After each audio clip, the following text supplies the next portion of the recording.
Hello everyone, मैं हूं श्वेता और आप देख रहे हैं स्टडी कॉमर्स। इस वीडियो में हम डिस्कस करेंगे जर्नल पार्ट 1। हमारी लेक्चर्स की पीडीएफ डाउनलोड करने के लिए आपको पेमेंट करना होगा ₹100 का। ये एक वन टाइम पेमेंट है। आप फोन पे, गूगल पे या किसी भी अदर यूपीआई से दिए गए नंबर 7317240017 इस पर पेमेंट करके हमें ज्वाइन कर सकते हैं। हमारे हर वीक जैसे ही लेक्चर आएंगे उसके ठीक बाद जो पीडीएफ है हमारे लेक्चर का वो आपको मिल जाएगा। अगर आपकी कोई भी क्वेरी है तो आप इस नंबर पे व्हाट्सएप करके भी हमसे पूछ सकते हैं। तो चलिए शुरू करते हैं। वीडियो शुरू करने से पहले यहाँ पर एक क्वेश्चन है, इसे देख लेते हैं। क्वेश्चन है, how many columns are there in journal? Journal में कितने कॉलम्स होते हैं? पहला ऑप्शन है 4, दूसरा है 3, तीसरा है 5 और चौथा है 6। आप इस क्वेश्चन का आंसर कमेंट बॉक्स में दे सकते हैं। वीडियो के एंड में मैं आपको इसका आंसर बताऊंगी। अब सबसे पहले जर्नल के बारे में कुछ बेसिक चीजें जान लेते हैं। जर्नल को बुक्स ऑफ ओरिजिनल एंट्री कहा जाता है। क्यों कहा जाता है?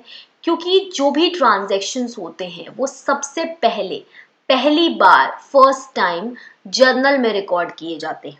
यानी जिस बुक में ट्रांजैक्शंस को हम फर्स्ट टाइम सबसे पहली बार रिकॉर्ड करते हैं उन्हें हम बुक्स ऑफ ओरिजिनल एंट्री कहते हैं, जो कि जर्नल है। जो ट्रांजैक्शंस होते हैं इनको क्रोनोलॉजिकल ऑर्डर में लिखा जाता है या रिकॉर्ड किया जाता है। क्रोनोलॉजिकल का मतलब है डेट वाइज।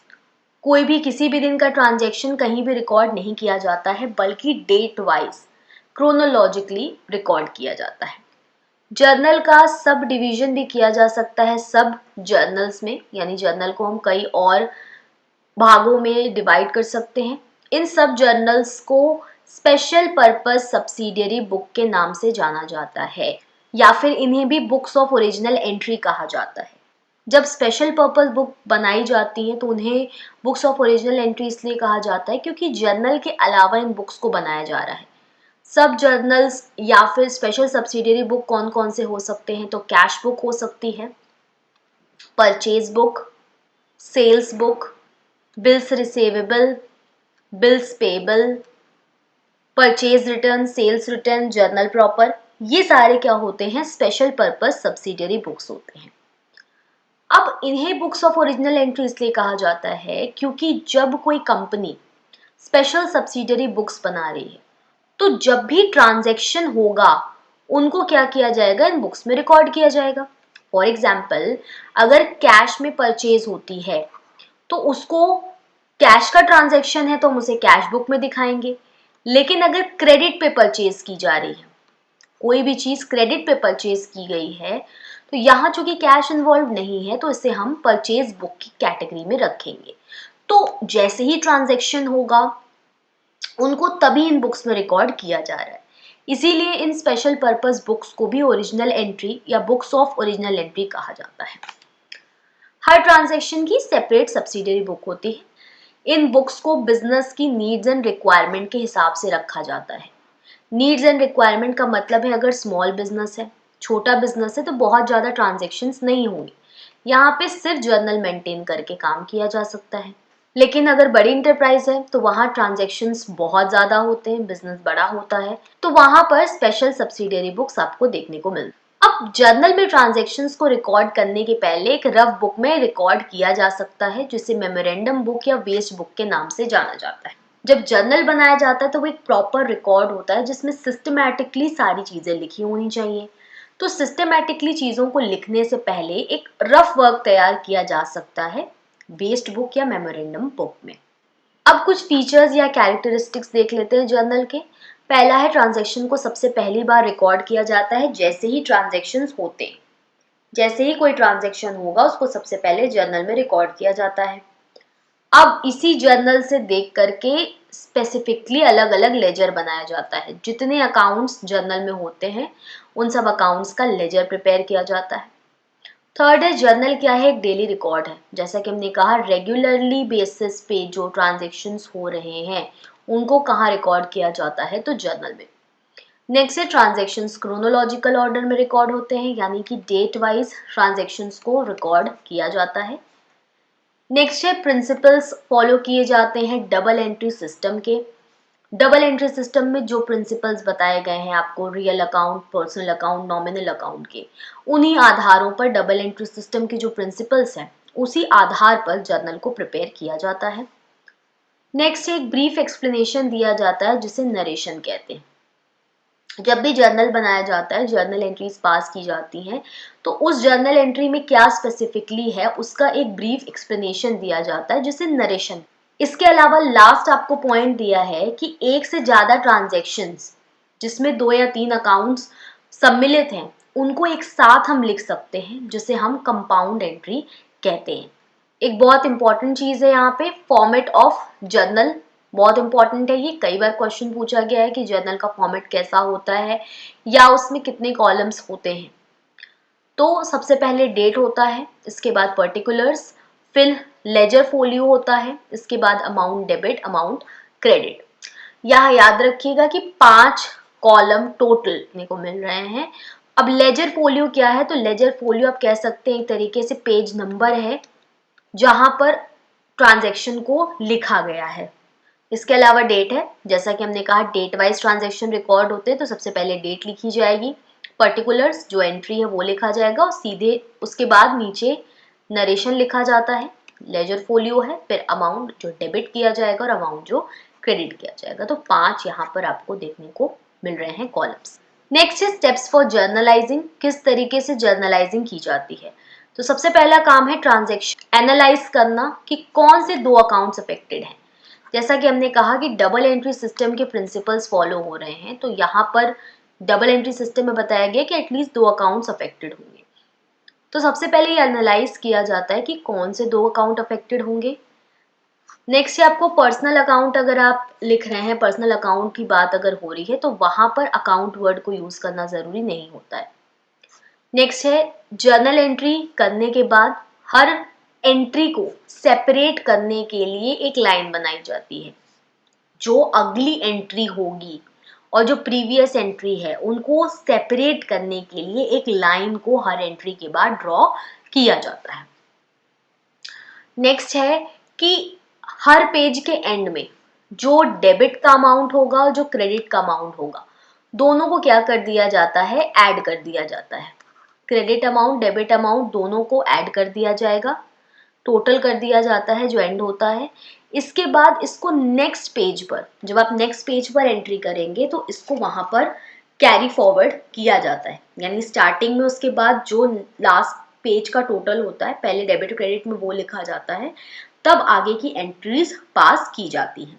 लास्ट में जब टोटल किया जाता है तो वहाँ कैरी फॉरवर्ड यूज किया जाता है और नेक्स्ट पेज पे जब लेके जाते हैं तो वहाँ ब्रॉड फॉरवर्ड लिखते हैं कि अमाउंट ब्रॉड फॉरवर्ड किया गया है। हर पेज की स्टार्टिंग में ब्रॉड फॉरवर्ड लिखा जाता है, कैरी फॉरवर्ड एंड में लिखा जाता है।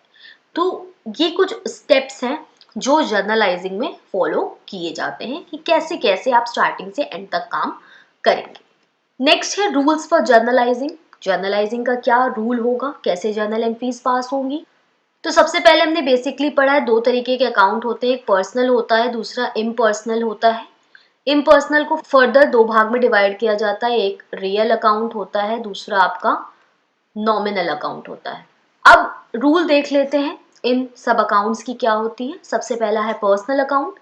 पर्सनल अकाउंट का रूल होता है debit the receiver and credit the giver. दूसरा है रियल अकाउंट। रियल अकाउंट का रूल है debit what comes in and credit what goes out.